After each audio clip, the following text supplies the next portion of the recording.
This podcast is brought to you by Most Valuable Podcasts, leading the league in podcasting entertainment.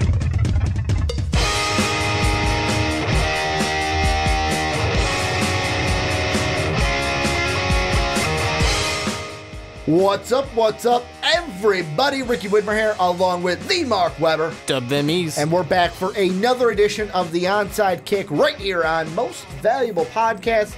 If you're on YouTube, hello. It is great to see your wonderful faces. Could not miss waving to you guys as I move the microphone. If you're on Blog Talk Radio, iTunes, Stitcher, TuneIn, wherever you are listening to us, mostvaluablepodcast.com, we thank you for listening to us today. A little bit of housekeeping before we get into our jam-packed show. First off, we have MVP t-shirts. You want to know how to get one? Description down below. But the short of it is all you got to do is email us your size, your name, your address, and then we'll tell you how much you got to pay in there. However, everything is in the description if you want to know. Go right down there. What's also in the description, patreon.com/mostvaluablepodcast. We cannot make these work. We can't keep these lights on without the help of Jake, Patrick, Christian, Brandon, our great patrons, Zani, Trevor, even old patrons. So if you want to help the channel like what we're doing here, check out patreon.com/mostvaluablepodcast. And last but not least, if you're on iTunes, have an iTunes account, give us that 5-star rating. It really helps us in the long term. Give us that good rating. Give us 5 stars. Then do the same for the Primetime Podcast, the Fast Break, and the Rick and Johnny Podcast. But Mark, got a jam-packed show today. We're going to be talking about the New York Giants, kind of talking about them again, as we kind of have talked about them the past few weeks. We're going to look at them, who could be their new head coach. Then we're getting ready for next week. Next week is our first mock draft of the season, and we're going to be looking at 2 draft topics, Baker Mayfield and the Browns, so stay tuned for those 2. But let's get into the New York Giants, Mark. Ben McAdon't out of town in New York. There's one guy that everyone's looking at that the Giants are apparently going for, but I want to throw out a name. Usually I ask you, Mark, who do you think they're going to hire? I want to ask you this. I am looking at an article right now from 247sports.com, and here's what the headline says. You ready? John Gruden is open to coaching Giants if Eli Manning returns. Give me the hot take. Give me what you see. Could we really see John Gruden as the head coach of the Giants? Well, first of all, you thought you were going to surprise me, but you didn't. You didn't, because John Gruden always comes up when it's coaching time.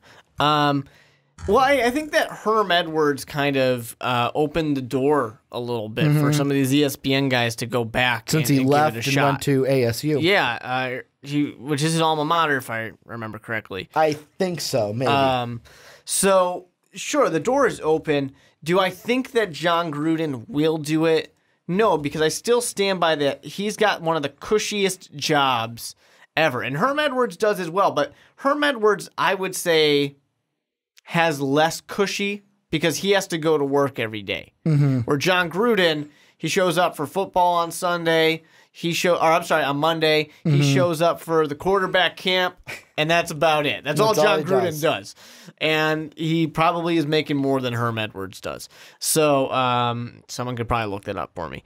But yeah, I think he's got way too cushy of a job. He's got himself a ring. You know, he doesn't need to try and get himself another one. And there always comes by what people like to say when it comes to John Gruden was John Gruden won a ring with somebody else's team. And John Gruden, you know, I'm not saying he's a bad coach. I've never wanted to say that he's a bad coach. I think that people might overrate him a little bit.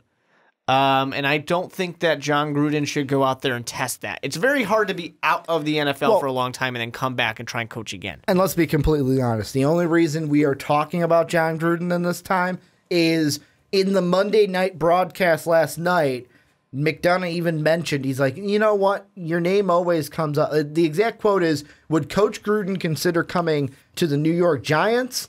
Your name comes up every job. Gruden the first time goes, I don't believe half the stuff you hear and read, Sean. Then the next time he goes, one of our producers saw somewhere the odds of you going to the Giants are 35-1. Would you take the over or the under on 35-1? And that's when he said, I'll take the under if Eli comes back. There you so go. right now, it's like that. I would love that, actually, because here's the thing with the Giants, and I want to ask you before we get into candidate specific now that John Gruden is like there. We talked about it. Push it to the side. We can move on. Is this really, I kind of want to ask this with every job. How appealing is this New York Giant job based on just the last 2 years, the Ben McAdoo era alone? Yeah. Well, I'm glad that you say specifically with these last couple of years, because I think these last couple of years have made this job extremely unappealing.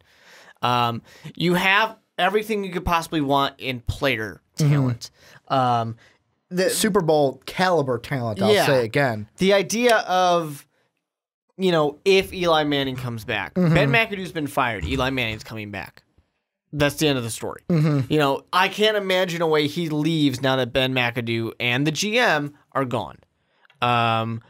Maybe he's got an issue with the owners because of how they let it play out. How they let things happen. And I do, to an extent. I agree with a lot of people that are saying, what was the point of benching Eli if you were just going to fire the coach? Were they going to not fire him and Geno Smith got a win? Was that the plan? It almost felt like the entire organization was very passive-aggressively punishing Eli Manning for lack of success these past few years. Well, my whole thing with the Eli thing is I want to know exactly whose smart idea, and I say that sarcastically, whose bright idea it was to bench him, because if it's McAdoo and he has to go to the GM and then they have to go to Mara, somebody, I would expect if it gets to Mara, he'd be like, no, that's fucking stupid. Sit the fuck down. That's why I personally think everybody was okay with it. It had to have gotten approval. Now, of course, Ben McAdoo is the head coach. He decides who plays and who doesn't play. I would have done it differently, and I know we talked about this when it happened, but I would have let Eli start.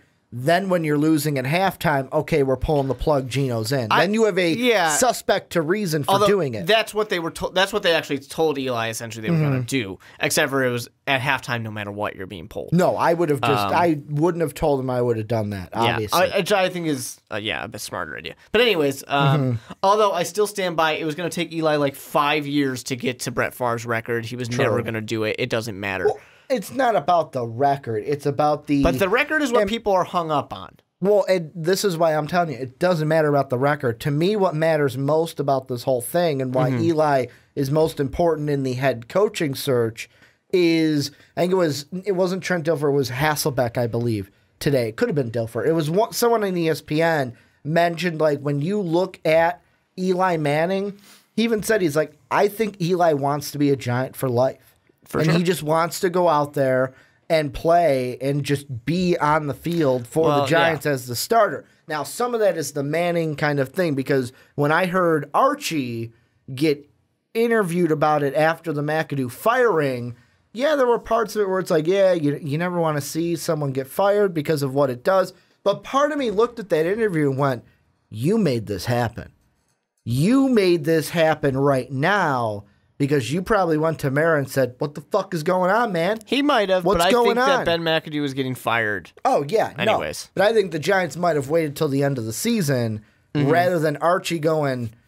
I think Archie deal is kind of like what you said a week ago, 2 weeks ago, that basically it's like Archie's going to, don't worry, I got this. I got this, Eli. Archie tells the NFL to jump, and the NFL says how high. But I want to ask you, with this job being as unappealing, because I'm with you, it's unappealing right now where the Giants are. Not player-wise, just based on the organization right now. There's a reason why when people say, wow, this is the first time the Giants have had to fire a head coach mid-season since the 70s. That shows you that the Giants organization is in deep shit right now. I want to ask you, let's say you're the new GM. Congratulations, Mark. Thank you. You're the GM of the New York Giants. Who are you looking at as your head coaching candidate to, this is my number one guy, this is who we're going with 100%? Well, first of all, I need to correct you on something. Technically, Eli would not be a Giant for life. He was a San Diego Charger for about like an hour. Okay. Technicalities. So he was drafted by the Chargers. He just got traded immediately. Had only worn a Giant jersey. How about that? I'll give you that. Did he put the hat on, a Charger hat? I don't know. Maybe. Someone look it up in the comment section. Let us know. A lot has changed in the NFL draft, so who knows what happens. Anyways, the whole point is, okay, first of all, the head coach, any head coach is going to have to wait until the GM is hired, unless they're going to do something really weird, hire the head coach first, then put a GM in. It's a weird decision to make. If I am the GM here, the person that I think people are going to look towards is going to be this immediate person who's going to be talked about for everybody, and that's Josh McDaniels, because he's part of the Patriots organization right now. He had a failed attempt in Denver, but here he is doing really well under Belichick. Maybe this is a guy you got to look at, especially when you have a older quarterback. This is what it really comes down to for me. Somebody has to buy into, I can get one last Super Bowl ring out of Eli, because he's only going to be there for 2-3 years, probably. There's a lot of money that was spent to get this team where it is. So a lot of those players are going to go off soon as well. They, have been pretty well in the draft with a lot of their players who eventually you can't pay all those guys. So right now is this prime time. We talked in the offseason about how everything looked on the up and up for the Giants. Everything looked right for them to make that Super Bowl run. So you need someone who can come in and do it in 1 or 2 years. You need essentially like the Gary Kubiak to Peyton Manning, who came in, got it done for the Denver Broncos. You need something like that. Even though I'm bringing up Josh McDaniels right now, I don't think that Josh McDaniels is that guy. I'm not in love. Like, you mentioning that, I'm not in love with that. Because, like, with Josh McDaniels, I wonder if when we look back at McDaniels' career, and it's going to wonder if he gets another head coaching job or not and proves us wrong, I feel like we might look back at it and go, good coordinator, not cut out to be a head coach. For sure. Kind of like Ben McAdoo. Yeah. Coordinator, fine. Head coach, you're horrible. As a lot of those head coaches, when they have their opportunity, it just doesn't work for them. Another big one that a lot of people are going to be talking about is Jim Bob Cooter. He did, and he turned down a job recently on the college side. He turned down the Tennessee job. No reason to go down to the minor leagues. Yeah. Stay in the big boy league. Now, I want to ask you this. Jim Bob Cooter, Josh McDaniels, the thing I do like about the Giants pulling the trigger now is they get to... They're front of the line. They're front of the line. The only thing that I think hurts them in this is finding the GM, because everyone, Adam Schefter, everyone on ESPN, NFL Live, they're saying the same thing of, yeah, you can go out and get a guy that's just sitting there, but if you want somebody in an organization like X team, this team, you got to wait for that season to be over. I guess there's someone in the Cardinal organization. Well, that season's over for the Cardinals. The Giants but you got to wait until that season's officially over. Yeah. That's the only thing I think may hurt them is Mara could be, no, this is the head coach I want, but brings in a GM and that GM goes, no, I don't want that guy.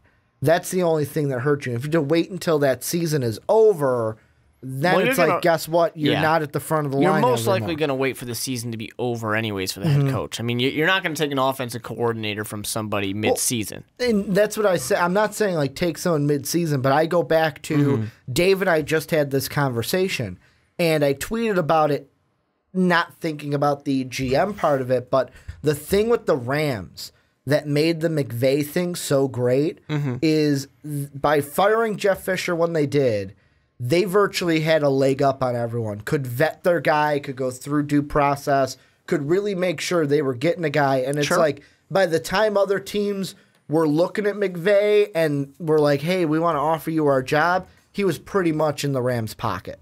And it was like too far gone. You had that opportunity, but because you had to fire the GM also, is that going to take that advantage away from you because you still have to wait until Black Monday when the regular season ends for who you want to go after? I think that, sure, it's definitely kind of an advantage, but everything has to fall into place. Too, the GM is an extra thing for it. There's the people who have to want to play with Eli Manning. And as much as the world just stood up and defended Eli, there are still a lot of coaches out there who are going to say, old quarterback, the team itself hasn't been that successful. I don't believe Eli's ever been the guy to carry the team. especially in those Super Bowl years, there was a lot of things that helped Eli get there beyond his miraculous throw and catch. So there's a lot of people out there who aren't going to really want to tie their name to Eli for 2 years, maybe 3, and then whoever they draft. And there's no guarantee it's going to be a guy you like. And I think that's what makes this Giants situation hard. But with that being said, we got to remember too, the New York Giants are NFL royalty in a way. This is one of the big houses. Well, they're like the New York kind of like. I want to say, like, when you say royalty, I want to say, like, the New York Yankees of football. I don't know if I would call them the Yankees. Except the Yankees have more championships. Yeah. That's the only reason I go, because, like, you're not like the Boston Celtics, where the Celtics are one of the most winningest franchises in the NBA. And I don't think that you have to be, like, one of the most winningest. It's a really old, historic organization. I mean, this is a bad example now because Chicago does have some of the most NFL championships. But when you just talk about the Super Bowl era, Chicago is going to always be one of those historic teams. They've only got one Super Bowl. Yeah. And that's okay. It's okay. You can still have a lot of that tradition, that history, that legacy, where it means something to be a New York Giant, a New York football giant, to be specific. That means something. That's a big deal. So I think that's going to be something that kind of sells it a little bit. Plus you're in the New York limelight. It's a good place to be. It's an attractive job in that case. What I wonder is, you think back to some of these great Giants teams that we've seen in recent years. And yes, Eli Manning's always there, and there's these miraculous catches and things like that. But it's really the defense that makes the big deal. And I sit there and I wonder, do you go and try and find a defensive coach? Because Eli's going to be here for 2 or 3 more years, and then he's gone. Do you try and get a defensive coach to really solidify and build this team into that scary defense that we've seen when they've won championships? Part of me says no. And the reason why I say no is kind of 2 coins. First one, the first side of the coin is easy. It's like the comments we've got when Brandon and I did the Bears segment of, should they fire John Fox? And we kind of talked about who they could hire in place of John Fox. I say don't go defensive because, one, it's an offensive league now. You got to be able to air the ball out. You got to be able to score points. It's not a defensive league like it was in the past. However, you could still have good defenses. Number 2, yes, you have Eli right now, but how long do you have Eli? Are you going to be confident in that defensive coach to then get your offensive guy to be the next quarterback coming in and develop that quarterback? Which is true. It is true, but I just think of when you're looking at the team right now and you're looking at the longevity of Eli Manning and his career, he's best when he's got a good defense, which is pretty simple. I want to throw this name but I think that works. I want to throw a name out at you. And the only reason I want to throw this name out at you is because this upcoming college season next year could be the hottest season for this head coach, Jim Harbaugh. Do the Giants have enough to entice him to leave? And the only reason I say that, before you maybe reconsider that, I'm not going to reconsider it. The thing that I look at, and I'm not saying this is for sure going to get him to leave, but the hot seat for Jim Harbaugh is heating up with most, could really be heating up next year because Jim Harbaugh can't beat Ohio State, can't beat the big rivals, has a similar resume to coaches that have already been fired in college football. Like, there was one thing I saw from Paul Feinbaum where basically him and Brady Hoke, who Brady Hoke was fired before him, have very similar resumes when it comes to Michigan. Could the Giants do enough, or do they even think about, hey, let's try to entice Jim Harbaugh to come in, because look what he was able to do with the 49ers when he had our defense is better than what they had, but he has a quarterback who, Kaepernick was good Kaepernick, I'll say, even though Kaepernick could still be good enough to be an NFL starter. that was better Kaepernick, and we think Eli's better than that. Well, you would hope if you can pull that off that maybe you can keep the connection between Harbaugh and Vic Fangio, and bring both those guys over. Vic Fangio will be looking for a new job. Could at the be end of leaving the year Bears. Not for any reason other than it's just not Cleaning working out house. between the two. He did a fine job. Jim Harbaugh, there's no way he's going to leave Michigan. He's not going to just spend 2 years at his alma mater and then ditch at the first sign of trouble. I can't imagine that'll happen, especially on how quickly he was kind of kicked out of San Francisco. He's got to keep some type of integrity about him. And really, I think the big thing for Michigan, where this isn't a college football podcast, but Jim Harbaugh gets himself a good quarterback, that's going to go a mile, for this team. So that's really what he needs. He just needs a good quarterback, and he's good to go. So I can't imagine him leaving. If he was going to go anywhere, I would maybe say he's got the Chicago connection. He's a Midwest kind of guy. The Chicago Bears drafted him. You have... Now, his career in Chicago wasn't very good, but, you have a little bit of a connection. That's the only thing I could see maybe pulling him out. But, again, he's not going to leave just after 2 years. That's such a bad-looking move. And the only reason I'm on two sides of this. One, I feel like the only team that could get him to leave this offseason would be the Bears.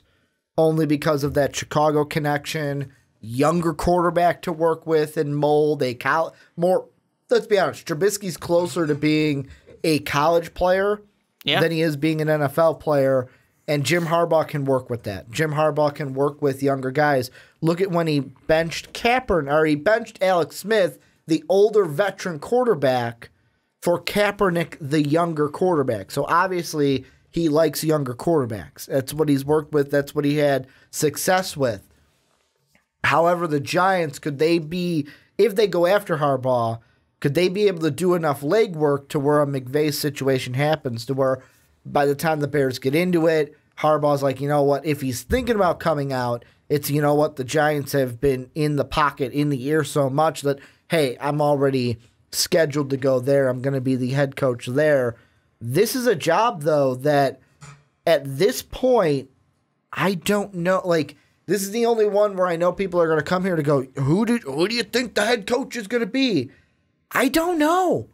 This is one where I'm like, I don't know who is going to be the head coach of the Giants next year. Well, I think it's a little too early to really have a firm answer on anything. Because of the GM situation? Yeah, I think the GM situation's a big thing, too. But it's also the fact that, sure, we have some hot coordinators that we can talk about. But we really don't have a solid guess on the direction that the New York Football Giants want to go. That being one side. And two, I'm not a firm believer that there truly is that number one, this is our guy. Yeah. For a lot of these teams where there's going to be quite a few teams that are looking for new coaches. And I can't really sit there and say for sure this is the guy who's going to go. Like when Todd Bowles was going to get his job from New York, the other side, the Jets, it was obvious that this guy was going to be one of the top candidates and that he was going somewhere. You have some of these guys that are so obvious. When John Fox got let go from the Denver Broncos, it was obvious that it was not going to take long for him to get another job. Some of those are just, they make perfect sense. I don't know if we have too many of those this year. I want to ask you this to close this up before we go into draft mode the rest of the show. GM side. Do you have in your mind somebody that they can go after that you're like, you know what? I'd like to see this guy as the GM. Because for me, there's only one, and I don't even think he gets hired by him. And that's Bill Polian. If I'm the Giants, I try to do whatever I can to get Bill Polian out of ESPN and in my GM seat. Yeah, Bill Polian's an interesting one. And there's been talks about him this season. You have a nice little connection with the Manning name. Well, not just that, but also I think that Polian can bring to New York something that they are lacking after they fired Tom Coughlin. And that is just Coughlin this is the whole thing that this is a fallout of is getting rid of Tom Coughlin. That's what I think. If only they could have just like promoted him into a GM position. Exactly, because he's doing great things with the Jaguars. I think Polian, if you can get him in the GM spot, and I'm not an insider, but I, in my mind, in my view of the world, think that Bill Polian's a pipe dream for the Giants. But he would be the one that I would go all in on to get that, because not only does he have a connection to the Mannings, but he's a guy that knows player development. He knows he's phenomenal at drafting and can build you a culture on top of the team you already have right now. Sure. I wonder if they're going to go we're here in Chicago, with Chicago going with Acosta to get help, to find that GM. I wonder if they're going to go ahead and get a consultant to help them, which really slows down the process. I think they already did. They do that already? I think they got the same guy that helped the Bears when good old Ernie. I think so. I think they said it was the same guy that helped the Bears in their search they were doing for Ryan Pace. He was. I'm sorry, maybe I'm missing something really obvious, but I don't remember his New York Giants connection. But he's from the New York Giants originally, so that's where he's got the connection. So makes sense that he would go back. I was wondering about that because that really kind of slows down a process, which is not a bad thing. This is not something you want to just jump into because you're going to mess it up if you do. So be smart about it. Well, and this is where you guys come in. Let us know what you guys think down below in the comment section. Who should the Giants have as their next coach for the next season? But Mark, let's move on into our next topic. And for the rest of the podcast, we are focusing on the 2018 NFL Draft. And the reason why, Mark, is because next week, you and I will release our first NFL mock draft. You'll have yours, I'll have mine. We'll discuss them the first time we're doing it. It's going to be good. Draft season for both NBA and NFL was actually kicked off this week, as if you guys haven't watched already, it's going to be up there. Check out the big board. The first big board of the year was out for the NFL with Brandon and I, so check that out. But today, what we're looking at first is Baker Mayfield. And Baker Mayfield, a guy who has had some questions, good quarterback on the field, has had some sideline antics.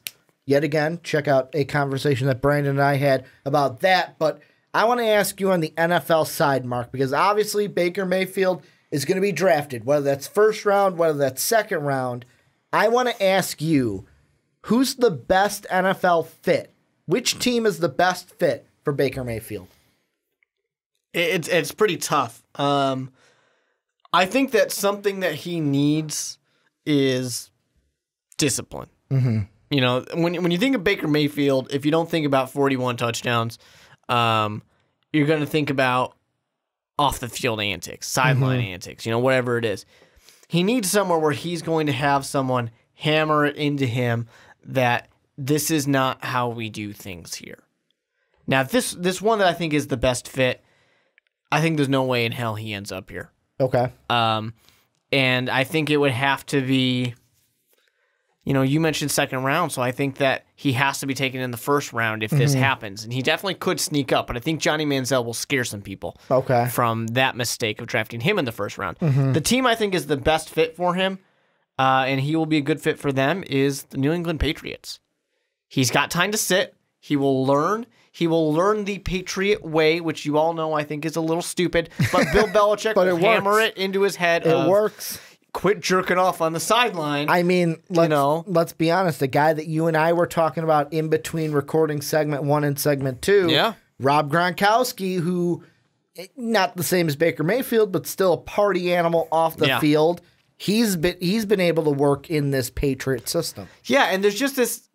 The players of the Patriots kind of have this, I don't want to say a no-nonsense type of mentality, but they have when you're here, you put it all aside, you leave it at the door, you come, you play, you do your job. You are not an individual. You are a part of the team. And that's the Bill Belichick thing, do your job.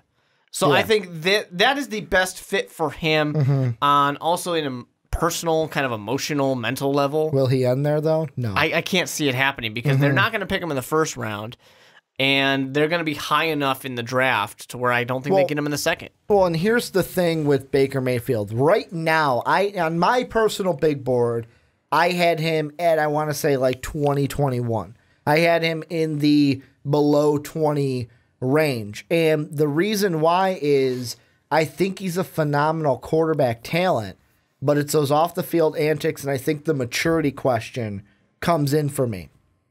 And for me with Baker Mayfield, you got to have that system, that kind of culture that is going to reel him in and say, hey, this is how we do things. Like, the ones that I automatically think of for fits, I was like, well, the Giants could work because, Eli, you got a couple years of that. He can learn the NFL way, then come in.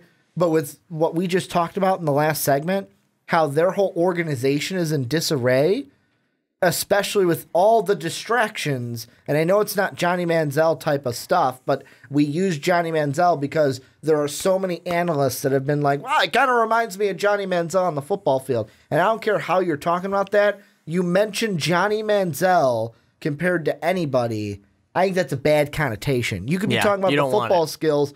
If it was me personally, I'd be like, no, get that comparison away from me. I don't want Johnny Football in the same breath as my name. So the Giants, I go, it'd be a good fit player-wise, but the fit doesn't fit like a glove, like I want it to. Like, there are other teams, like I look at the Buffalo Bills.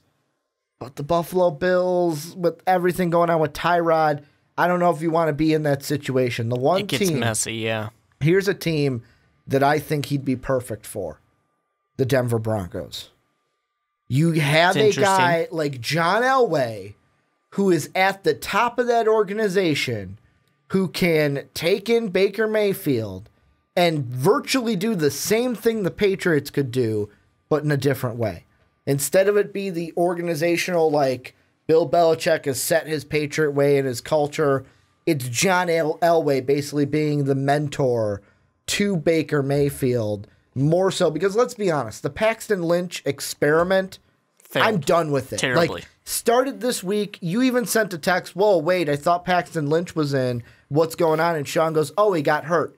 I'm done. He's done. Draft a new quarterback. You don't have one. You need one. And if Baker Mayfield, like, the thing with the Broncos, and this could actually, the more I think about it, could happen, because if you look at the overall league standings right now, they have a top 5 pick. Right now, they're at 4. And I know some people may be saying, whoa, Ricky, you just said he's in the lower, 20s of your big board. Mm-hmm. What are you doing talking top 5? By the time we get to the draft, put everything that could happen. Good combine, good interviews at the combine, good pro day. What if he wins the college football playoff? You put all of these things into the melting pot, into the blender, and he could rise into a early first rounder where the Denver Broncos could be right there saying, hey, let's take him. Let's take him early on. And he could be projected there by the time we get to the end of the draft cycle. My thing that scares me with that, essentially, is the fact that it's a quarterback mess in Denver right now. You got the... because they don't have one. Well, yeah, you got Trevor Baker, Siemian. They would have one. I don't know that they would. I mean, they would in the fact that they drafted him in the first round, most likely. They honestly could probably draft him in the second round with the way things are currently. Like we said, things change. But I just feel like he would be kind of by default, but I don't think he's the kind of person. I don't think he's going to be Deshaun Watson who comes in there and just starts throwing all over everybody. I don't think he's ready to come in. And I mean, he's got all the all the great stats out here for his college senior year. Like I said, I think it's like 40, 41 touchdowns, 4,000 plus yards. Doing great for Oklahoma. But I don't know. I don't know if he's ready to come in here and be a pro quarterback. Not saying ever, not saying in just a year, but I don't think he's ready to come in here, take all of it, and just lead a team immediately. And part of that is just the mentality of it. I don't know if I trust him maturity-wise yet. Well, and that's the big thing he's going to have to overcome, and that's why I mentioned the interview. That's going to be important when it comes to the combine, because, I mean, I'm looking right now on ESPN. They have an article. However, all 5 of the teams that they list, I don't know if I'm absolutely in love with any of them. Like the Dolphins are the number 1 team on their list. I mean, you've got Ryan Tannehill, but it's like, Ryan Tannehill's been injured, but are you then going to give up on him? Are you going to think that, hey, you know what, he can sit behind Tannehill? The thing I will say, it's a good coach for a young quarterback. The New Orleans Saints, I get the Sean Payton kind of like, you have Ingram, you have Kamara, you have weapons for him to work with. You do have a solid head coach in Sean Payton, and Drew Brees. He's 38. He's getting there. He's not going to be there forever, though. So it's kind of like, maybe 1 or 2 years out of Drew Brees. New England, who you mentioned, the Giants, who I mentioned, I'm not in love with that one.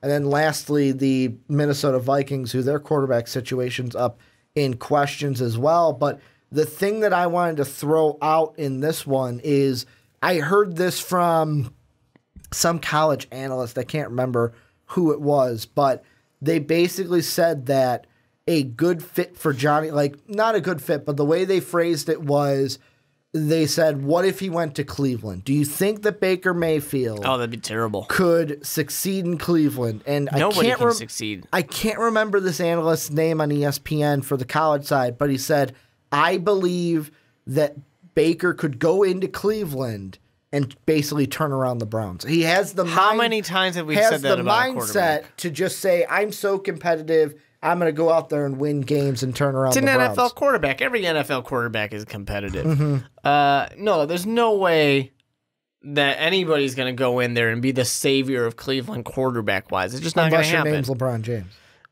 He's not an NFL quarterback. I know, but I said, unless your name's LeBron James.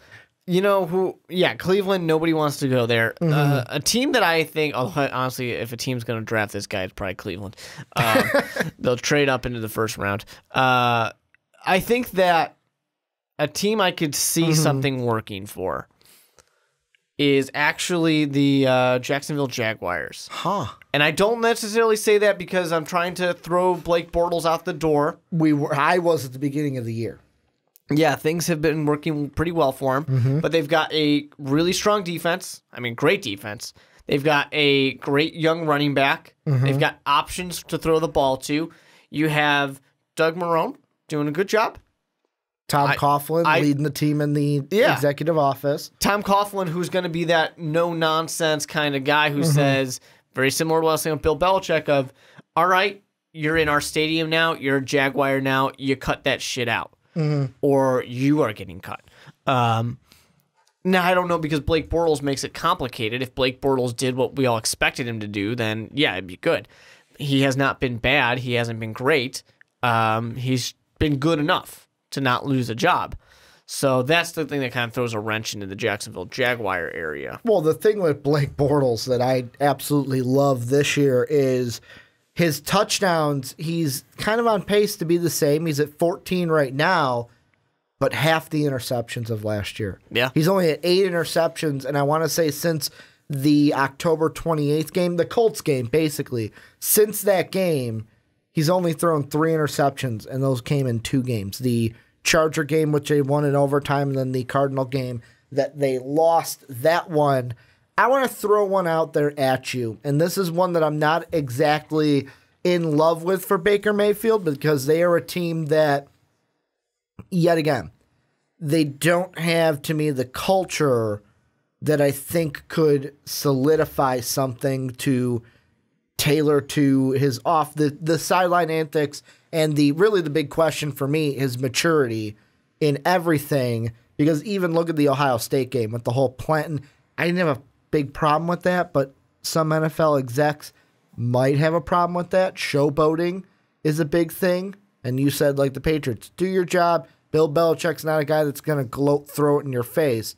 He'll give you a no-nonsense answer, not even an answer at all.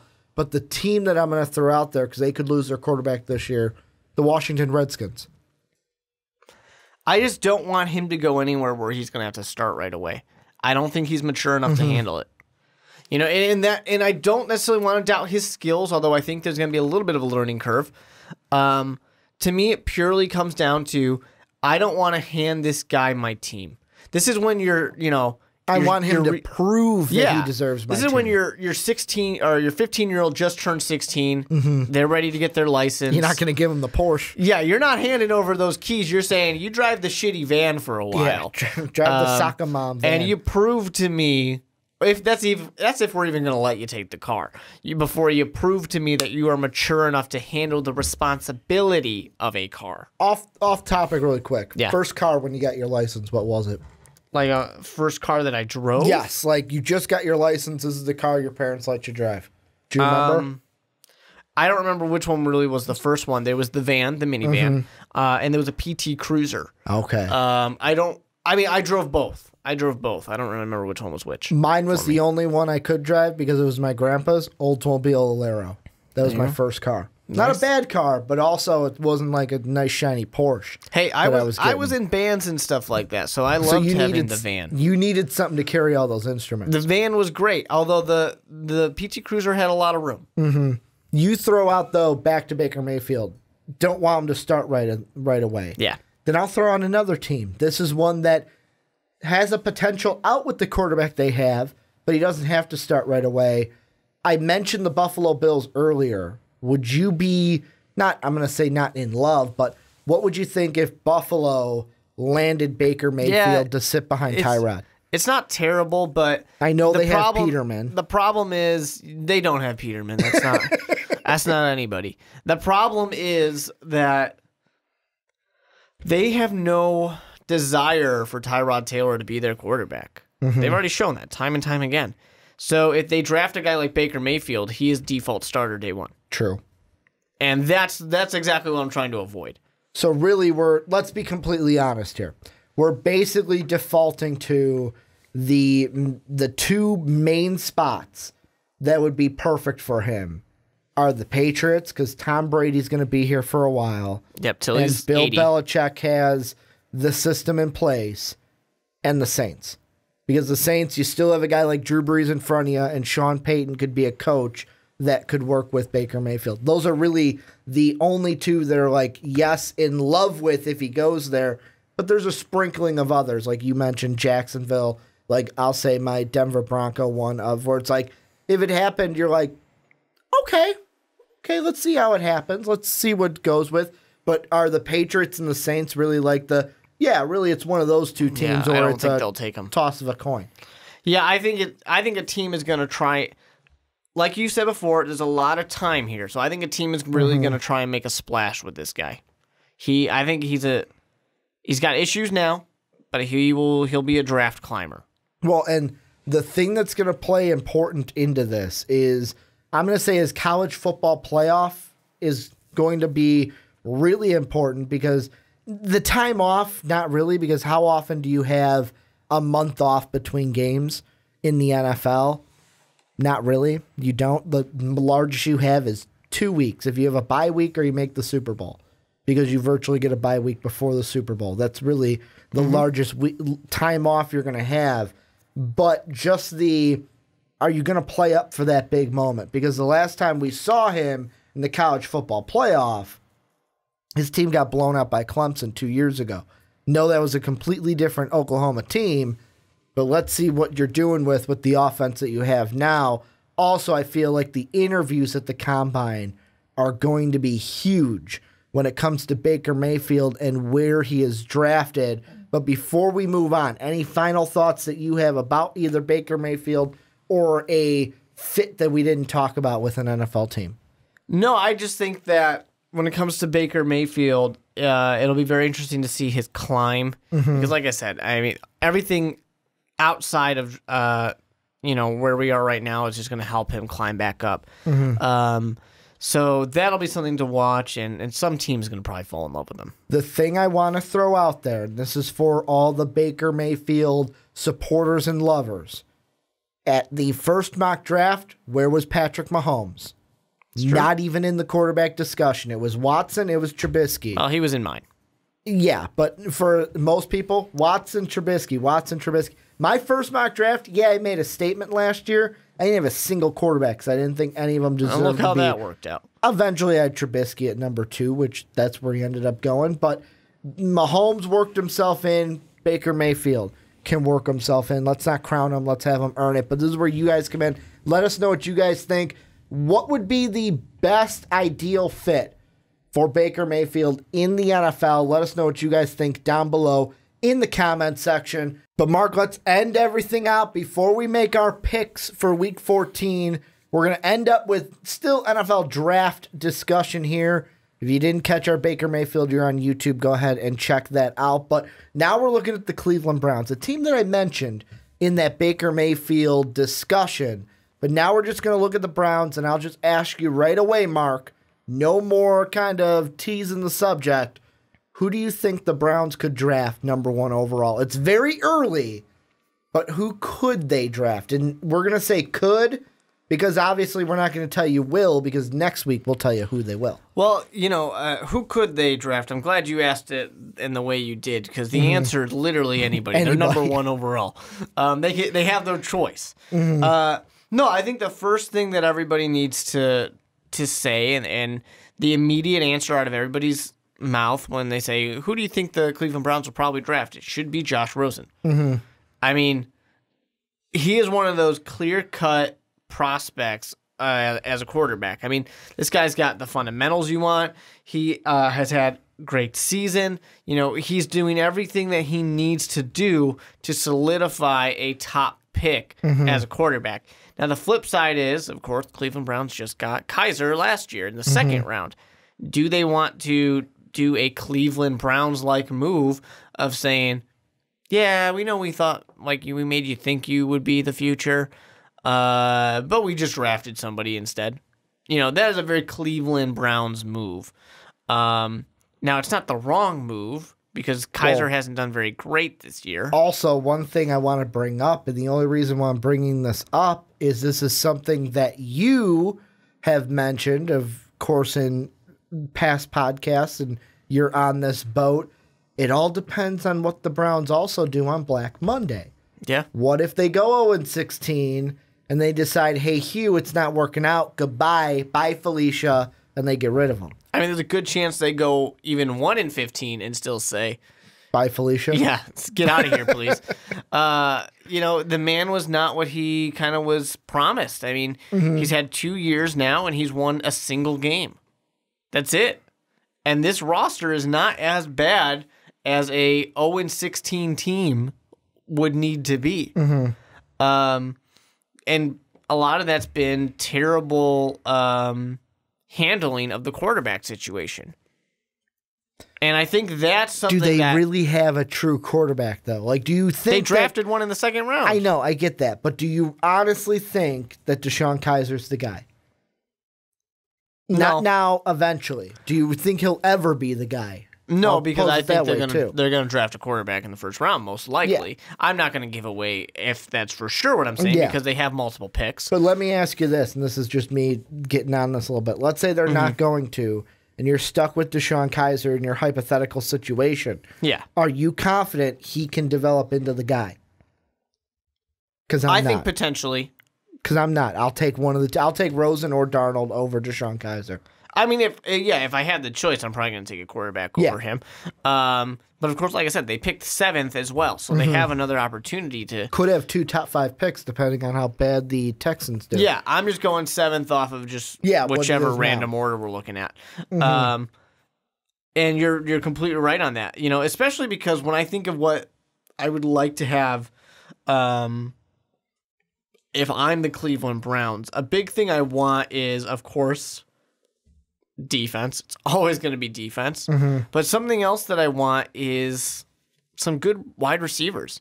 I think that we're seeing a little bit of an uptick in Kaiser right now, and part of the reason we're seeing that, of course, is going to be Corey Coleman playing and helping him out and getting some success that way.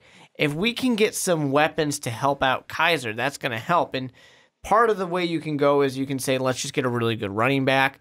Other thing is you can say, let's get a really good wide receiver. Number 1 overall, I don't think there is a Calvin Johnson or an Adrian Peterson type of guy out there. The number 1, depending on who you ask, I know Brandon didn't have him number 1, but most people have Calvin Ridley from Alabama Yeah. as their top wide receiver. However, he's not going to be a guy you look at 1, 2, 3. He's a guy that you could look at 5, 6, 7 with that Houston Texan pick. Yeah. If you have it. And that's one thing that they do have. They have the option to, hey, we can pick with that. The one thing that you mentioned that I kind of want to hit on, and I was kind of thinking about it, is there's a guy who's not in the Heisman discussion. He was actually snubbed from it. Running back from Penn State, Saquon Barkley. I know that, like, they asked Mel Kiper this yesterday or today, and he goes, I'll never take a running back in the first round. It's like, we get it, Mel. You can sit down. We get it. You don't like taking running backs in the first round. Yeah. But I look at, and I know I've had this discussion with Brandon. I look at Isaiah Crowell, and I go, you know what? Just under 600 yards this year, 2 touchdowns, an average of 3.8. Are you really the guy I want being that? Duke Johnson Jr., I know we drafted you. I thought that you'd take the job from Isaiah. You have not. Mm-hmm. Are either of you really the guy to be our running back? Oh, wait. Look at what the Jaguars are doing. Their quarterback had questions. They gave him a running back who's dominant, and now he's better. So let's do that. Part of me wants to say just do that and take Saquon Barkley number 1. You could. Who's a guy who can rush the ball or catch the ball out of the backfield. And I think it would work out. It would make some of your other running backs that you have better coming off the bench and having some success there. Something that I don't think they will do, but I would like it because I really like what this player can do. Okay. Is Bradley Chubb. Oh, I was going to bring him up next. Can you imagine Myles Garrett and Bradley Chubb just this reminds me of you? Like when the Texans drafted Clowney, and everyone was terrified of Watt and Clowney. The two had barely been on the field at the same time, but it was a good idea at the time. Hypothetically. I think that this is a way where you can make games manageable for your quarterback who you're not 100% sold on or who is not fully developed yet. If you can have a great pass rush, if you can keep the score low, then all of a sudden you're not a 0-1 win team anymore. Your quarterback who's not amazing can start to win you some games. And I get that Bradley Chubb isn't on the same level as Myles Garrett, but his numbers are better than Myles Garrett was. Like, I looked at his numbers, and I'll look them up again just to fact check myself.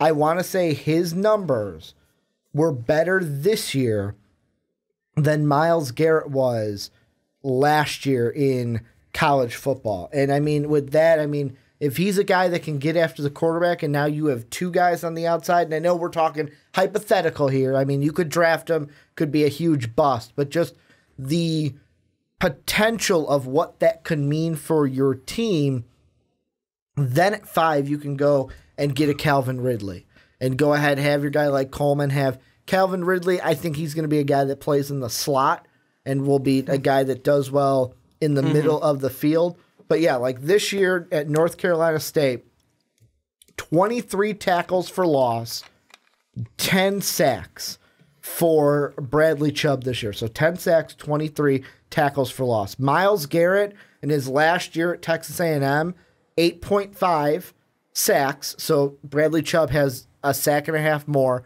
kind of in the same ballpark, but 15 tackles for loss compared to what, 23? That's a huge jump. The most that Myles Garrett ever had was that 2015 season where he had 19 and a half, and Bradley Chubb has had over 20 the past 2 years. Yeah.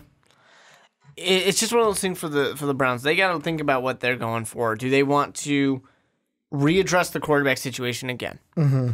Do they want to build upon a defense, which was not too long ago the strongest part of this team? And who they got big parts last year with getting Deshaun Kaiser for the offense. They got Myles Garrett and Jabril Peppers. Like, those were the 2 big guys that they got to kind of bring into that defense. It was Peppers, Garrett, and David Njoku, who were their 3 first-round picks last year. And it's the kind of thing right now where for Cleveland, there's always the possibility of trading back. Mm-hmm. Insert your Moneyball joke here. Just trade everything away. Do you think they should? I'll ask that. Should they trade the pick? I mean, why not? With having the Houston pick, is that why you're saying yes? Because they have that Houston pick also? Yeah, because I think, a quarterback is not going to change the Cleveland Browns right now. No. Right now. So they can get away with missing on a couple of these quarterbacks. Mm-hmm. Now, the problem that they have is the fact that Cleveland never has a quarterback. But if they do that and they say, look, Deshaun Kaiser, we just drafted him last year. He needs more time. We need to give him time to develop. Mm-hmm. We're not going to ruin him by just replacing him and throwing him away right away. That is such a not Cleveland Browns move to make that you have to respect that. You might not agree with it, but you have to respect them going for it and doing it. So I think they can get away with missing on the quarterbacks here that everybody's in love with. Plus, we just talked about Baker Mayfield being a guy who might be in the second round. There will be options there. And I know I said I want nothing to do with Baker Mayfield if I'm Cleveland, but I'm not the one making the decisions. You know who I try to sucker in to a trade? If the order is what it is right now, and let's say for the sake of argument here that the Browns executives are like, Deshaun Kaiser's our guy. Yeah. We're not bringing in another quarterback. We're going to entertain offers at least for the pick. Mm-hmm. The team I am trying to entice and sucker them into trading for the number one pick is the Denver Broncos at 4. And the reason why is in the last segment, you know how I said, well, Baker Mayfield might be a good fit because John Elway could kind of be a mentor to him. Sure. You don't think John Elway would look at Sam Darnold and be like, and the only reason I say Sam Darnold is and we're going to have this discussion this draft season. I know we are. We're going to have a Rosen Darnold discussion sometime this process. Here's my kind of cheat sheet for when it comes to Rosen and Darnold at this point. Rosen has the higher floor. Darnold has the higher ceiling. If you're looking for this year, go for Rosen. If you're looking for the future, go for Darnold. Either one of them. You don't think that John Elway would be Pavlov's dog, just saliva at the mouth for one of these quarterbacks, and he could get his pick of the 2 at number 1? Yeah, I think it's interesting, but I think he'd go Rosen because he thinks this team can win now. Not even that. I just think that I don't think they need to. I mean, you got to really sell him that bridge. Well, and that's what I'm saying. If I'm the Browns, I really try to sucker them into that. There's only one thing the Browns don't have that could help them do that. John Lynch. John Lynch, the ultimate, hey, I'm going to sucker a team into trading for the pick. You love to say it every podcast, and I still don't buy you on it. But I think that the New York Football Jets are a team that you would be able to get to trade up because the Giants, which they would be middle of the first roundish. The Jets? Wouldn't they? 1, 2, they're a top 3, 10 pick 4, right 5, 6.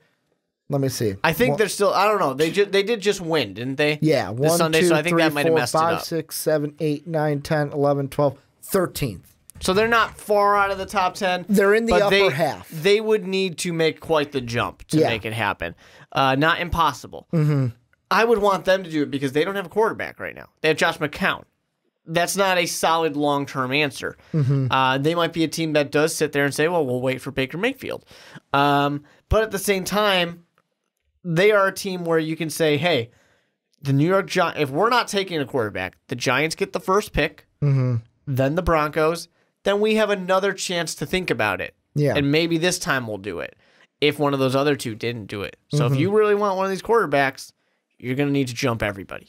One last guy I want to mention out there, and I want to ask you what you would do in this situation, is I have seen, and this kind of brings in the quarterback situation. When I was watching, it was Greeny, Kuiper, and McShay talking about who the Browns could draft here. They threw out Josh Allen. And Josh Allen, the kid from Wyoming, who the one thing you got to take into consideration is this year he had a lot of talent, lost to the NFL. Wyoming is not a team that, boom, we're reloading right away. He's a guy that's all potential.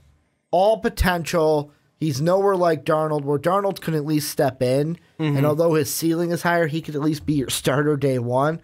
Josh Allen, I think, is not a starter. He is all potential. Do you see him being an option for the Browns at 1 over Rosen, over Darnold? No, I don't. 100% not at number 1. There's no reason to take a guy who is a project at number 1 overall. That makes no sense. Especially when you have Kaiser. Yeah. You don't have. It's not like we're sitting here saying, I know we have Drew Brees, but we're going to need somebody in 2 or 3 years. You know, that's not what's happening right now. And the flip side of it, too, with Josh Allen is, you know, I know he was doing well when he had some of that talent, and now that talent is gone.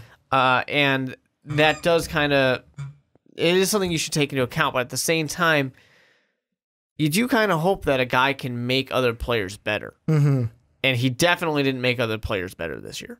And that would kind of scare me a little bit. To me, I am shocked that, for example, Mel Kiper has him at number 6 on his big board.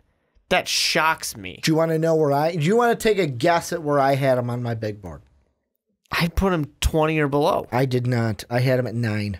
The only reason why I had him at 9 is because he's all potential. Yeah. And if he lives up to that potential, could be one of the solid that's the problem quarterbacks. for me for the big board. Maybe I'm looking at it wrong, but for me, a big board should be who is the better player, not who will maybe become good one day. You know, that's not what I'm interested in. A big board, I want it to be who is going to make a difference now.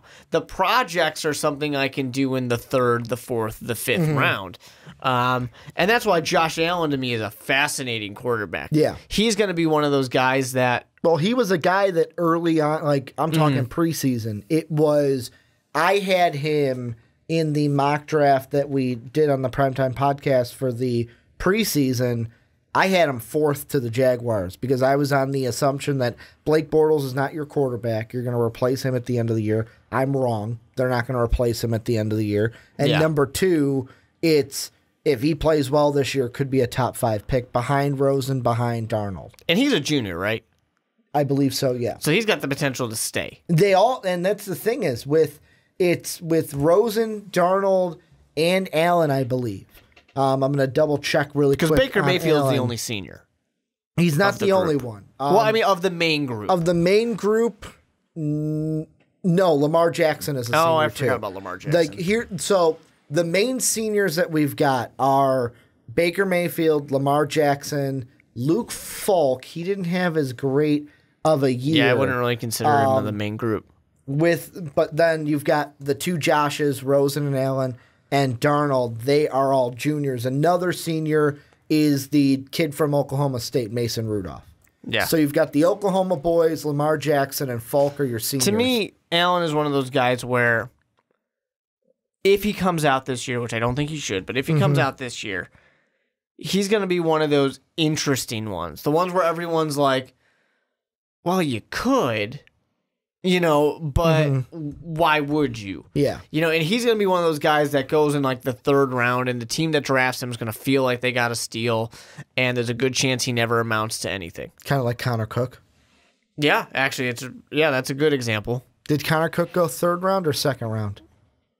I don't remember, but I would guess 3rd.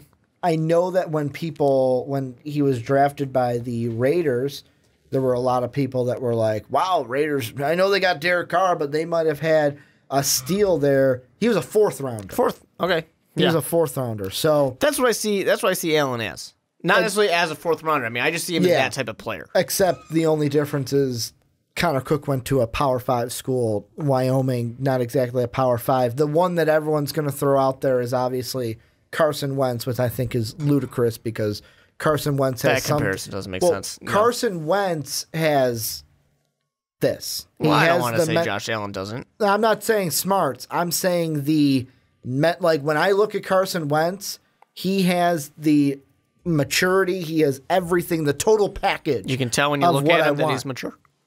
Exactly. Well, I can tell through his college career how mature he was, and he was just the total package. With Allen, I look at it and I go, you're very raw, you've got the potential, but I just don't see that same leadership quality. And mainly, like you said, If you're such a great leader, you're such a great player, why couldn't you make other players better at Wyoming? I think that's a good point. Any final thoughts you got on the Browns at number 1?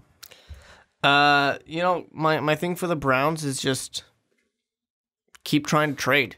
I know we make fun of the Moneyball thing, and I don't think it's going to work. I have a video that yeah. I just think that people need to,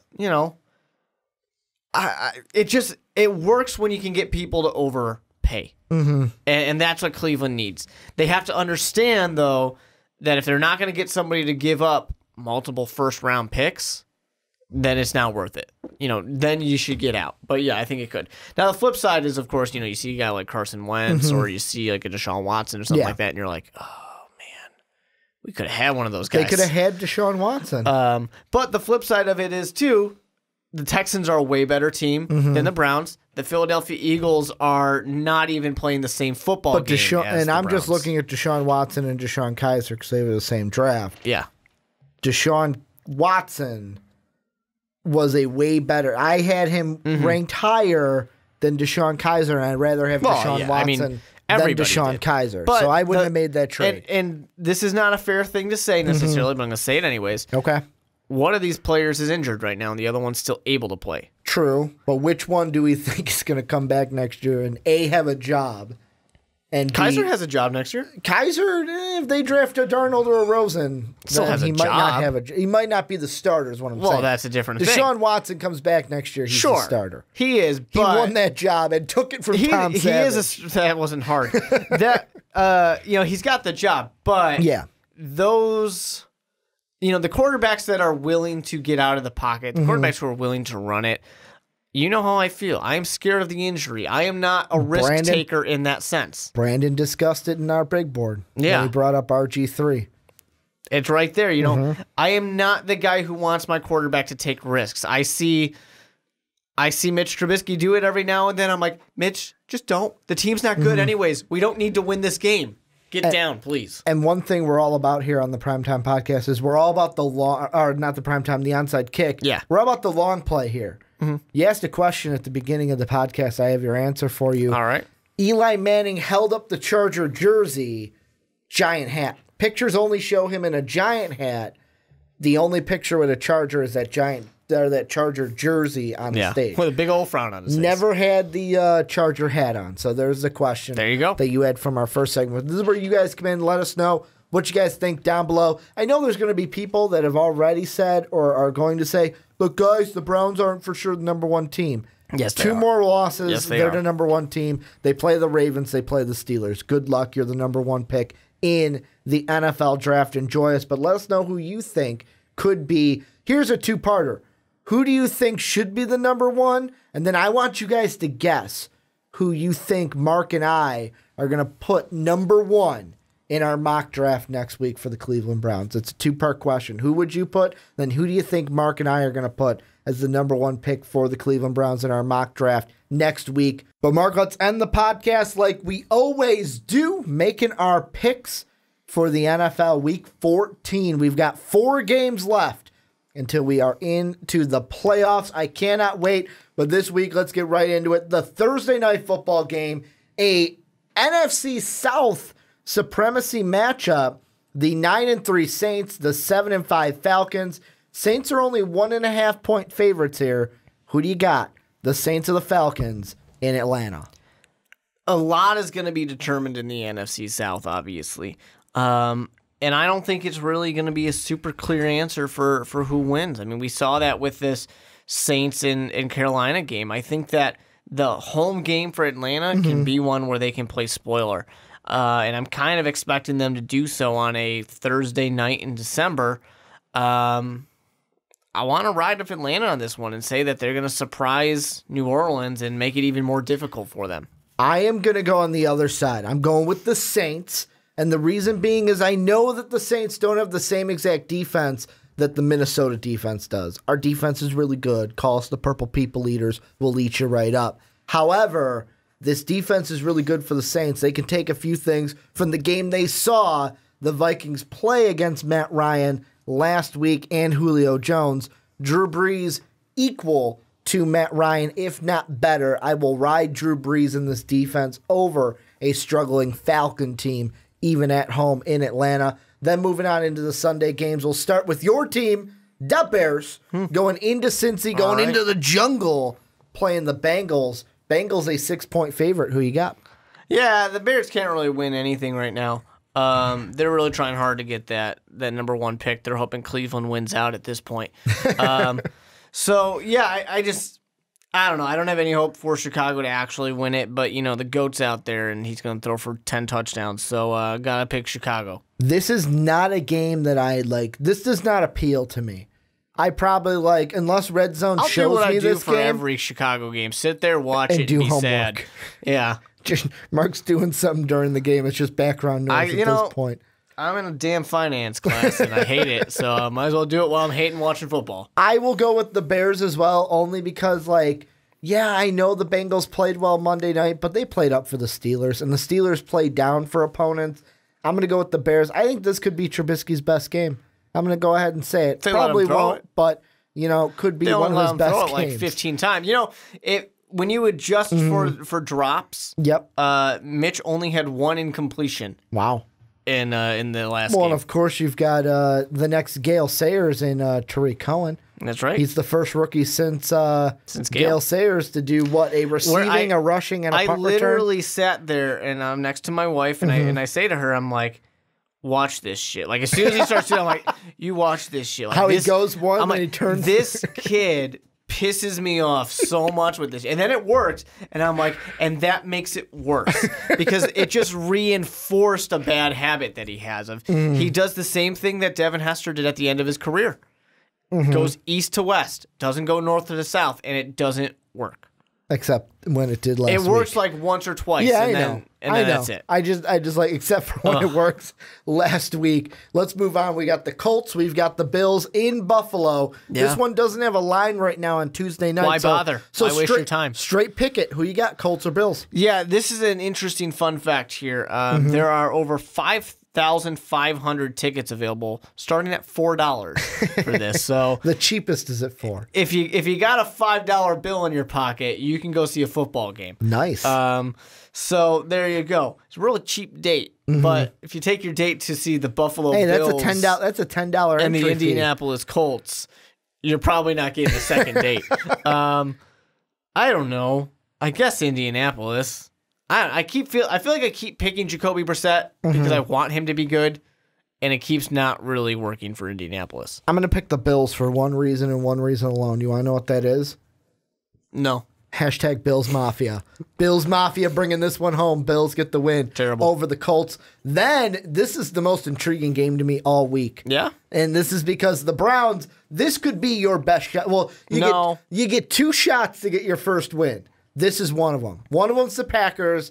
The other one's the Bears. Ravens and Steelers are out. You know that Brett Hundley is actually playing football now, right?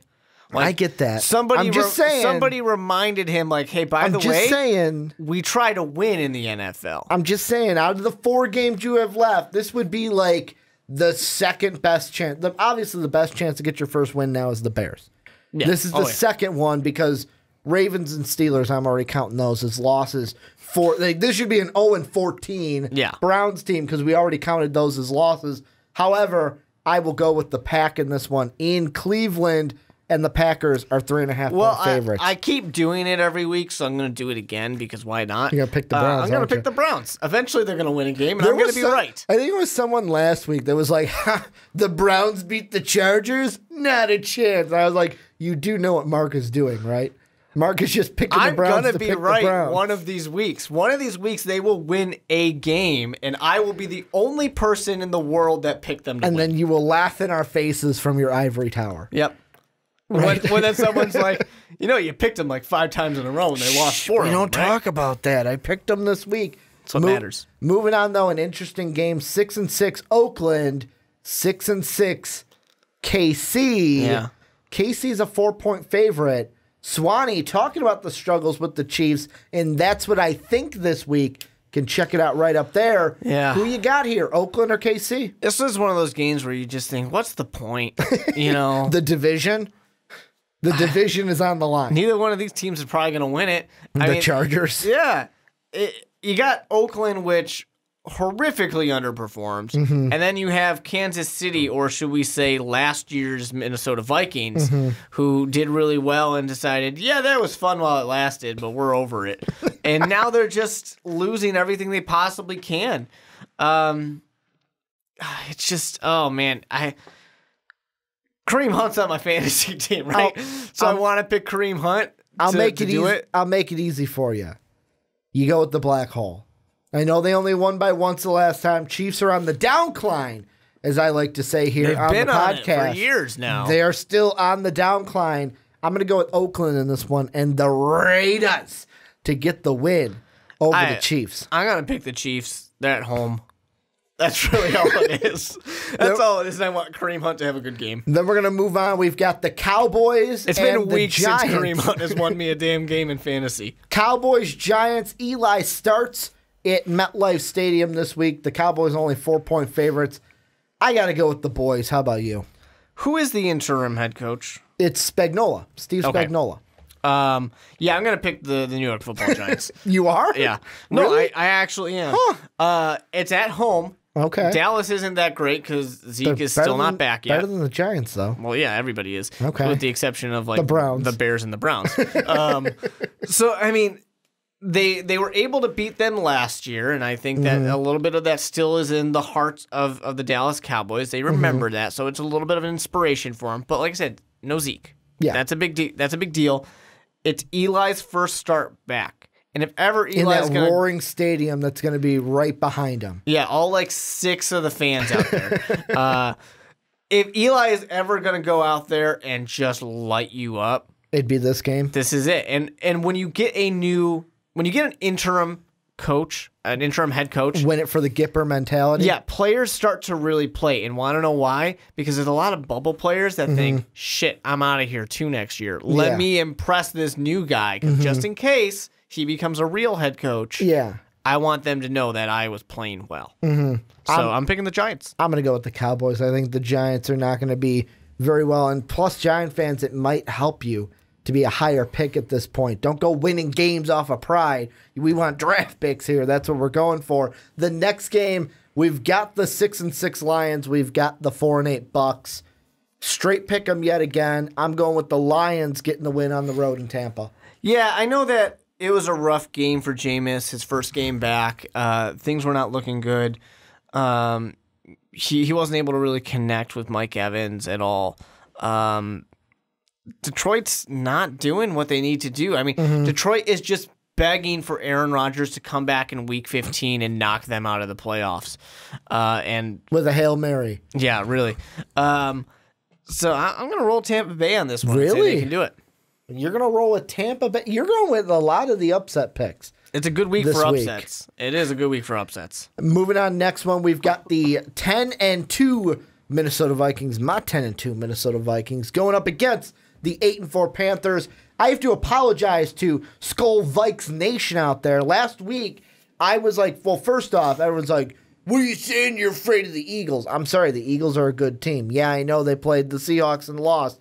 Doesn't mean they're not still a good team. But last week, I was like, you know what? This is going to be the real test for the Vikings. If we can beat the Falcons, then I'll buy in a little bit more. Guess what? Cha-ching, cha-ching. Ricky's putting his money where his mouth is. Vikings get the win in Carolina over the Panthers. They're also 2.5-point favorites. The Vikings. Yeah, I mean, logic tells you should pick the Vikings. They're the better team in this situation. You've been one to say that this could be a trap game. And I'm going to do it again. It's at home. Well, you like to claw up. I do like to claw up. It's at home for Carolina. You know, I like Cam Newton. I know that people like to get down on Cam, but they're doing what they need to do. They had a great game against New Orleans. Things were not going the way they wanted it to go, but they were showing that there is so much heart in this team, and this is a team that wants to win. And right now, with New Orleans and Atlanta going against each other, one of those teams is going to lose. This is a chance for Carolina to get a little bit of a leg up. It's against a really hard opponent, but this is how you make a splash and say, we're a real deal. Look at us beat one of these good teams. I'm going to claw up. Next Carolina. one, we've got the 2-10 San Francisco 49ers going up against the 4-8 Texans. Texans are a field goal favorite. Mark, who do you got? I do want to pick Garoppolo on this one. I do. But here's my thing about Jimmy. He showed that he's got what he needs to be a quarterback in the NFL. That the Bears should have never let go of Robbie Gould. Is that what they proved last week? You don't even need me to get into it. Robbie Gould had back-to-back terrible years for Chicago. Lost so many games by his missed kicks. I just like lighting the fuse on that one. I tried to bait you into it. So many Bears fans right now are like, "Oh, we should have never let him go." Why? He lost us 4 games in the year that we let him go. 4 games, and he's an overpaid kicker. Now, I get it. He's doing well for San Francisco. San Francisco is 2-10 right now. Don't have really many game-winning field goals in San Francisco. Yeah, let's not get excited about the guy on a 2-for-10 team, 2-and-10 team. Now, Jimmy Garoppolo went out there and he showed that he was pretty good. But the San Francisco 49ers also showed that they're the San Francisco 49ers. They're a 2-win team for a reason. There's a reason why the new quarterback here, I wanted to call him a rookie. He's not a rookie. Couldn't throw a touchdown pass. Because the team's not good enough to do it. And this is a better defense than the Chicago Bears defense is. Low-scoring game, I think Houston squeaks by. This is, and I'm stealing this from the Primetime Podcast, if there was any this week, Mark, upset special, going with the 49ers. Jimmy Garoppolo and the San Francisco 49ers get the win over the Texans. Here's one thing I want to say. People kept saying, like, oh, how could the Bears lose to the San Francisco 49ers? The Houston Texans, it's an upset if they lose to the San Francisco 49ers. It's not. You have a new quarterback that came in. I'm saying that is lifeblood into a shitty team. The only reason I'm saying upset is it's Primetime Podcast rules. Well, yeah. It's going against the line. Yeah. The Texans are picked to win. I get the line. Texans are picked to win, so that's why it's an upset a lot special. of people are like, oh my God, Jimmy Garoppolo upsetting teams. No, he's a good quarterback. Everyone expected him to be good. He should be able to go in and win. And when you're 2-10, you're gonna be the upset. That's what you you're gonna should be. win. That's what you're gonna be. When you get a young quarterback like this coming in wanting to make his name, you should win games. And $10 right now on Blog Talk Radio. They're like, Ricky, the noise reduction completely took your whisper out of it. I said, when you're 2-10, you should be the upset team, meaning you should be the underdog in that scenario. Not if you have the best looking quarterback in the NFL. Let's move on. We got the Jets. We got the Broncos in Denver. The Jets are a 1-point favorite. Who you got in this one? They should be. The Denver Broncos are a disaster right now. They're a mess. There's nothing going right here. That's why I'm going to go Jets, Jets, Jets. I will as well. And this is where Dave brought up this week. He was, so how's that 0-16 going? I went, so I thought they'd lose all their games. 49er fans said the same thing when I picked them to go 0-16. Yeah. It's something that happened. You just like to pick teams to go 0-16. They're the only two, though. 2015 and now were the only teams I've ever picked to go 0-16. You love to do it. Last year I had a few that were 1 win, but I'm going to go with the Jets along with you. Then we got the Titans and the Cardinals in Arizona. Titans a 3-point favorite. Who you got? Okay, so you have I'm blanking on his name. Their quarterback right now for Arizona. Their crappy backup who's throwing interceptions like nothing. No, not him. So I'm picking the Tennessee Titans while you look this up because this Tennessee Titans. Blaine Gabbert. Yo, Gabba. I was getting confused. I was remembering the B name, but I was trying to put in his last name. Yo, Gabba. They're gonna. The guy's throwing interceptions like it's his job. It's not his job, but he thinks it is. The Tennessee Titans. It is if you want them to lose games and get a higher draft pick. That's true. That's a good point. The Tennessee Titans are a defense that's actually kind of starting to click, mostly because of the pass rush. That's what's really doing it for them. And Mariota's not single-handedly lighting things up like I would like him to, but they've got more than enough to beat Arizona. Is that a fantasy thing where you said Mariota? How you'd like to? I don't have him. I didn't know if he was on your fantasy team. Your 9-loss fantasy team, by the way? My team is a nice. Are you 9 losses or did you get to 10 losses? No. I'm 4-9. Here's the thing. 4-9. I look at my team and I remember the way I drafted my team, and I had and Matt you were Ryan in our league. You were voted the number one, one of the best drafted teams. Second best team that was drafted. I had Matt Ryan. I had Kareem Hunt, which was great until Andy Reid is Andy Reid. I have Zeke. I've got Andrew Luck, who was supposed to come back at one point. Was Lions guy the number one voted team in our league? It was Sean. Sean, that's right. It was Sean. And he is the number one seed in our league? Yep. Man, started out 0-3, and then I went 8-2 after going 0-3. Made the playoff. You better not get bounced. Hey, I got my money back in our league, so that's all I care about. It's called pride, Ricky. You play for pride and the trophy. The Redskins and the Chargers, moving on. Chargers, a 6-point favorite. Who you got, the Skins or the Chargers? I'm going to go bolting up, too. I'm going to bolt with the Chargers over Curdy Cousins and the Redskins. Then we got a good afternoon game. We've got late afternoon Eagles. We've got Rams. I am going to go with the Eagles in this one, although the Rams are a 2-point favorite. I love how in the middle of that sentence you just threw the word me into it. Did I? For no reason. You're like, we got a good game, me. And then you kept going about the LA Rams and the Philadelphia Eagles. Didn't even realize it. It was really weird. That is how late it is to where I am just spewing stuff out.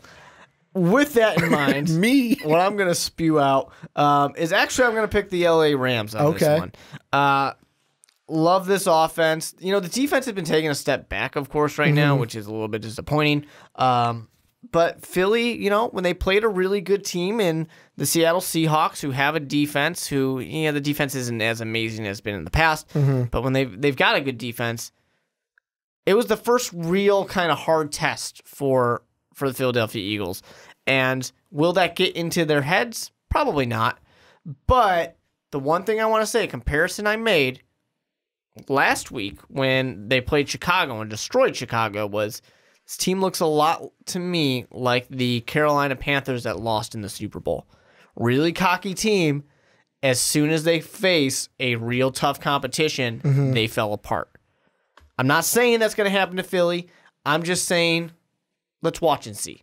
So they just went up against the Seahawks and lost. This is now their next best playoff team that they are going to play. Is it going to be in their head? Exactly. Or is it like, they're playing playoff teams now, and now we get to see what they are. It'll be interesting. I got them, though, winning against the Rams. Then we've got another, to me, interesting game. The Seahawks, 8-4. Yeah. The Jaguars at 8-4. Jaguars are 3-point favorites. However, I'm picking the Seahawks, and this is why. Beginning of the year, going into the bye, it was win the odd week, lose the even week. Then they screwed everything up by winning 3 games in a row. However, they're back on that trend after they lost week 12. The Chargers week 10, the only even week they have won, and that was in overtime. Almost lost that one. I'm going to go with the Seahawks to beat the Jaguars, who can't win on even weeks. Yeah, first of all, how dare they? But second of all, this is a tough one for me because I really wanted to pick the Jaguars too. I do. I really want to. I had to go with my convictions though and say they lose even weeks. I think this is a really low scoring game. I think it's a 13-6. Yeah, I think this is just going to be a slow, methodical move here. Russell Wilson, I think, is really what it comes down to. He's going to get it done. I want to point out when everybody wrote off the Seattle Seahawks when there was no chance of them getting into the playoffs, I was saying, they get hot in November and December and January. Look where they're at now. 5th seed, 1 game away from tying the LA Rams for this division. And the last 2 games we got, first the Sunday night game in Heinz Field. We've got the Ravens at 7-5. We got the Steelers at 10-2. I know the Steelers are a 5.5-point favorite. I'm going to go with the upset here, though. I'm going with the Ravens to walk into Pittsburgh, play up. Steelers play down, and the Steelers fall to 10-3. Quick question about this game: will anyone die in this game? Because this last Pittsburgh game, things are looking rough. And Baltimore and Pittsburgh, those are rough games. Those are tough games. I'm gonna pick the Steelers on this one. Even though I like this Baltimore defense. It's just plain simple comes down to me, Joe Flacco, Big Ben. I'm going to pick Big Ben every time. And our last game, the Monday night game, The Patriots walk into Miami without Gronk and still get the win. They're 11.5-point favorites. Yeah. They beat the Dolphins. Congratulations. I mean, this Gronk suspension is a joke. Do you want to, since we have time, do you want to vent about it a little bit? You want to give your frustrations? I won't go super far into it. Okay. I'll just say a few things. I'm probably going to give me 10 minutes. Go down the rabbit hole, Mark. So we got time. Here it is. Okay, the one suspension is a joke. Okay. To me. The one game. One game suspension, yeah. Because this is a player that you are not really that close to. And then you go out of your way to seek out this player on the ground, on the sideline. He's not even in the field of play. He is out of bounds right now. And you are going to body slam him, give him the people's elbow, whatever it is that people are saying. A lot of people are comparing. Take off that pad, throw it away. A lot of people were comparing the wrestling moves. And it really is because he charges in there and then slams on him. And, like, that is such a malicious move. I mean, people want to talk about, like, a Ndamukong Suh, the stomp, multiple stomps on quarterbacks, where he was part of the tackle and then stomped on him. I think this is even worse than that move because this is you putting your whole body into the back of the player's neck. That right there can end a career, without a doubt. If Pac-Man Jones did it, if Burfict did it, they are out of the league. Out of the league? That's an exaggeration. They're suspended for the rest of the season. But which is out of the league. Yeah. That's out of the league for this year. That's the severity of it for some of these other players. And the difference is people say, well, those players have a history. This player doesn't. And I think that's a bullshit. I think that's a bullshit excuse. Your history should not have anything to do with what you did today. If you walked out wherever onto Fifth Avenue, or whatever the quote was, and you shot someone in the face. Well, I mean, you never shot someone in the face before. Okay, President Trump. Right? It was Fifth Avenue, right? If you murder somebody today, and I know we're taking a huge jump here. I was like, are we really quoting President Trump I really right now? just wanted to throw another Trump quote. I've been secretly putting Trump quotes into quite a few of these things. Did you quote Trump tonight before this? This was the first one this time. Okay. I like to throw a few of them in there because in the way the world is now, you got to have some fun with it, right? Yeah, try. Try really hard. Yeah. And it's like, I know that's a huge leap to make, but when you have one of these situations, and we see it all the time with like domestic violence and things like that, and sexual assault, where someone goes, well, I don't think that's someone that would do that. What the fuck does that mean? You know what it looked like to me?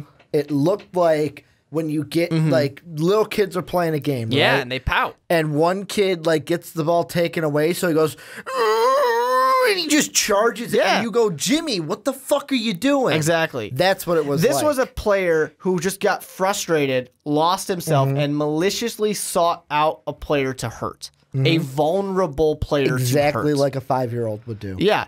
It is not something that should be in the NFL.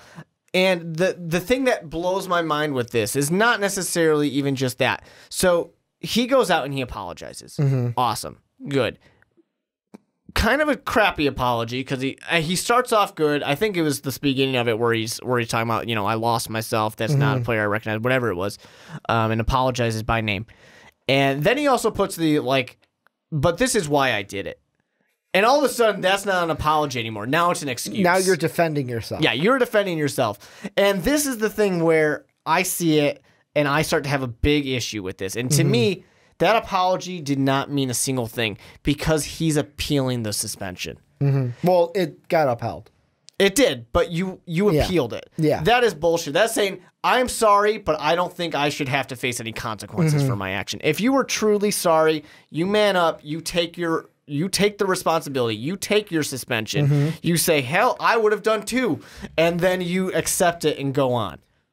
Well, bullshit. That's going to do it for the Onside Kick. I want to thank you guys for watching or listening. Little housekeeping here at the end. You want an MVP t-shirt? Check out the description. We got all the steps for you to get your hands on a nice MVP t-shirt. Support us on Patreon, patreon.com/most valuable podcast. You like what we're doing here? $10. You could be on an Onside Kick with us where we talk about whatever topic you would like. That link is down below in the description. Then finally, if you have iTunes, you're on iTunes, give us that 5-star rating, give us a good review, then do the same for the Primetime Podcast, the Fast Break, and the Rick and Johnny Podcast. I want to thank you guys for spending your day, your evening, your afternoon, whatever it is, with us today. I hope we entertained you, but as always, have a good day, everybody.